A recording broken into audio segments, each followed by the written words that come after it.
Sir, ಹಿಂದೆ ಎಲ್ಲ ಜನರು ದೇವರನ್ನ ಅರಿಬೇಕು ಅಂತಂದ್ರೆ ತಪಸ್ ಮಾಡ್ತಿದ್ರು, ಕಾಡಿಗೆ ಹೋಗ್ತಿದ್ರು, ಮತ್ತೆ ಗುರುಗಳ ಒಂದು ಆಶ್ರಯದಲ್ಲಿ ಇರ್ತಿದ್ರು. ಈ ಒಂದು ಕಲಿಯುಗದಲ್ಲಿ ನಾವು ಯಾವ ರೀತಿ ದೇವರನ್ನ ಅರಿಬಹುದು? ನೋಡಿ, ಮುಂಚೆ ಒಂದು ಸಮಯ ಈ ಒಂದು ಸಮಯದಾಗಿರ್ಲಿಲ್ಲ. ಓಕೆ. ಈಗ ಮೊನ್ನೆವರೆಗೂ ನಮ್ಗೆ ಏನಾದ್ರು ಬೇಕಾದ್ರೆ ಗೂಗಲ್ ಅಲ್ಲಿ ಹೋಗಿ ಸರ್ಚ್ ಮಾಡ್ತಾ ಇದ್ವಿ. ಈಗೆಲ್ಲ ಚಾಟ್ GPT, ಜೆಮಿನಿ ಎಲ್ಲ ಬಂದಿದೆ, ಹೌದಲ್ವಾ? ಬರೀ ಒಂದು ವರ್ಷದಲ್ಲೇ ಎಷ್ಟೆಲ್ಲ ಚೇಂಜ್ ಆಗಿದೆ, ಹೌದಲ್ವಾ? ಈಗ ನಾವಂತೂ ಗೂಗಲ್ ಹೋಗ್ಬಿಟ್ಟೆ ಎಷ್ಟು ದಿನ ಆಯ್ತು, ಸೀದಾ ಚಾಟ್ GPT ಹೋಗ್ತೀವಿ, ಜೆಮಿನಿ ಹೋಗ್ತೀವಿ, ಮತ್ತೆ ಯಾವತ್ತೋ ಒಂದು AI ಟೆಕ್ನಾಲಜಿ ಬಂದಿದೆ, ಅದರಲ್ಲಿ ನಾವು ಡೈರೆಕ್ಟ್ ಆಗಿ ಸರ್ಚ್ ಮಾಡ್ತೀವಿ. ಈಗ ಆದರೆ 100 ವರ್ಷಗಳ ಮುಂಚೆ ನಾವು ನೋಡಿದ್ರೆ ಜ್ಞಾನ ಈ ರೀತಿ ಇರಲಿಲ್ಲ.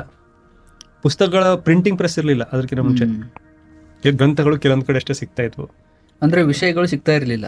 ಅಂದ್ರೆ ಜ್ಞಾನ ಪುಸ್ತಕಗಳು ಎಲ್ಲ ಕಡೆ ಇರ್ತಿರ್ಲಿಲ್ಲ. ಈಗ ನಾವು ಹೇಗೆ ಲೈಬ್ರರಿಗೆ ಹೋಗ್ತಾ ಇದ್ದೀವಿ ನೋಡಿ, ನಾ ಲೈಬ್ರರಿಗೆ ಹೋಗ್ಬಿಟ್ಟು ನೆನಪು ಇಲ್ಲ ನನಗೆ. ಈಗ ಕಾಲೇಜ್ ಟೈಮಲ್ಲಿ ಲೈಬ್ರರಿಗೆ ಹೋಗಿರೋದು, ಅಂದ್ರೆ ಎಲ್ಲ ಆನ್ಲೈನ್ ಸಿಕ್ಬಿಡುತ್ತೆ, ಎಲ್ಲ ಫೋನಲ್ಲಿ ಸಿಕ್ಬಿಡುತ್ತೆ. ಆ ಒಂದು ಲೈಬ್ರರಿಗಳಕ್ಕಿಂತ ಒಂದು ಸಮಯ, ನೀವು ಹಿಂದಿನ ಸಮಯಕ್ಕೆ ಹೋದ್ರೆ ಪುಸ್ತಕಗಳು ಕೆಲವೊಂದು ಕಡೆ ಇಷ್ಟ ಸಿಗ್ತಾ ಇದ್ವು, ಕೆಲವೊಂದು ಇನ್ಸ್ಟಿಟ್ಯೂಷನ್ಸ್ ನಲ್ಲಿ, ಕೆಲವೊಂದು ಗುರುಕುಲಗಳಲ್ಲಿ ಮಾತ್ರ ಇರ್ತಿದ್ವು. ಆವಾಗ ಜನ ಕಲಿಬೇಕಾದ್ರೆ ಅಲ್ಲಿ ಹೋಗ್ಬೇಕು, ಗುರುಗಳ ಹತ್ರನೇ ಹೋಗ್ಬೇಕು. ಜ್ಞಾನ ತುಂಬಾ ಈ ರೀತಿ ಇನ್ಫಾರ್ಮೇಶನ್ ಅವೈಲೇಬಲ್ ಇರಲಿಲ್ಲ. ಈ ಗುರುಗಳು ಎಲ್ಲಿ ಇರ್ತಿದ್ರು, ಅವ್ರ ಸನ್ನಿಧಿಯಲ್ಲಿ ಇರುತ್ತಿತ್ತು, ಅಲ್ಲಿ ಹೋಗ್ತಾ ಇದ್ರು. ಹೆಚ್ಚು ಊರುಗಳ ಹೊರಗೆ ಅಥವಾ ಸ್ವಲ್ಪ ಕಾಡಿನ ಕಡೆಗೆ ಆ ರೀತಿ ಇರ್ತಿತ್ತು. ಸೊ ಜನ ಅಲ್ಲಿ ಹೋಗ್ಬಿಟ್ಟು ಕಲಿತಾ ಇದ್ರು. ಮತ್ತೆ ಅದು ನ್ಯಾಚುರಲ್ ಆಗಿ ಕರೆಕ್ಟ್ ಕೂಡ, ಬೇರೆ ಆಪ್ಷನ್ ಇಲ್ಲ ನಿಮ್ಮ ಹತ್ರ. ಆದ್ರೆ ಈಗ ಹಾಗಿಲ್ಲ. ಜ್ಞಾನ, ಇನ್ಫಾರ್ಮೇಶನ್, ಮಾಹಿತಿ ಎಲ್ಲ ಕಡೆ ಇದೆ. ಅದೇ ರೀತಿ ಹಲವಾರು ಗುರುಗಳು ಕಲಿಸೋರು ಈಗ ಆನ್ಲೈನ್ ಕೂಡ ಅವೈಲೇಬಲ್ ಇದ್ದಾರೆ.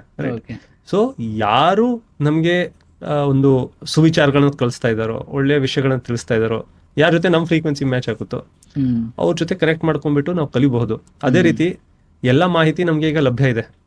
ಎಲ್ಲ ಪುಸ್ತಕಗಳು ಆನ್ಲೈನ್ ಸಿಗ್ತಾ ಇವೆ, ಅಥವಾ ಆನ್ಲೈನ್ ಆರ್ಡರ್ ಮಾಡ್ಬಿಟ್ಟು ಮನೆಗೆ ಕರ್ಸ್ಕೋಬಹುದು. ಗ್ರಂಥಗಳು ಎಲ್ಲ ಸಿಗ್ತಾವೆ ಈಗ, ಮುಂಚಿನ ಹಾಗಿಲ್ಲ. ಸೊ ಜ್ಞಾನ ಎಲ್ಲ ಕಡೆ ಇದೆ. ನಮ್ಮ ಕಡೆಯಿಂದ ನಾವು ಪ್ರಯತ್ನ ಮಾಡಬೇಕು, ಮತ್ತೆ ಆದಷ್ಟು ಮಾಹಿತಿಗಳನ್ನ, ಜ್ಞಾನವನ್ನು ಪಡೆಯೋಕೆ ಒಂದು ಪ್ರಯತ್ನ ಮಾಡ್ಬೇಕು. ಅದಕ್ಕೆ ನಾವೀಗ ಕಾಡಿಗೆ ಹೋಗ್ಬೇಕಂತಿಲ್ಲ, ಕಠೋರ ತಪಸ್ಸು. ಈಗಿನ ಕಠೋರ ತಪಸ್ಸು ನನ್ನ ಪ್ರಕಾರ ಈಗಿರೋದು ಇನ್ಫಾರ್ಮೇಶನ್ ಎಕ್ಸ್ಪ್ಲೋಷನ್. ಅತಿಯಾದ ಮಾಹಿತಿ ಇದೆ.